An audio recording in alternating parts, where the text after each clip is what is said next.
આપણે બનાવીશું કોબી ગાજર મરચાંનો સંભારો। તો અહીંયા મેં પેન લીધું છે, પેનમાં મેં એક પાવડું તેલ પણ ગરમ થવા મૂકી દીધું છે। તો હવે આપણે એમાં રાઈ નાખશું। હવે આખું જીરું નાખવાનું છે, ત્યાર પછી મરચાં છે, ગાજર છે, એને આપણે પકોડી નાખવાના છે।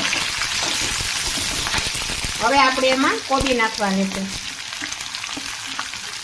કોબી નાખ્યા પછી આપણે મીઠું નાખવાનું છે, મીઠાથી તરત ચડી જશે એટલે। ત્યાર પછી આપણે અડધી ચમચી હળદર નાખવાની છે। હવે એને મિક્સ કરી દેવાનું છે।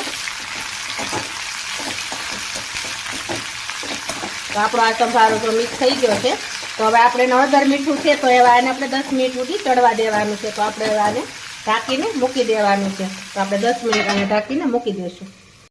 સંભારાને 10 મિનિટ થઈ ગઈ છે, તો આપણો સંભારો પણ સરસ મજાનો ચડી ગયો છે। હવે આપણે એમાં નાખીશું ટમેટું। ટમેટું નાખ્યા પછી આપણે એમાં છેલ્લે 1 ચમચી ખાંડ નાખવાની છે, અડધી ચમચી આપણે ધાણા જીરું પાવડર નાખવાનું છે, થોડુંક એવું લાલ મરચું નાખવાનું છે। હવે આપણે એને મિક્સ કરી દેવાનું છે।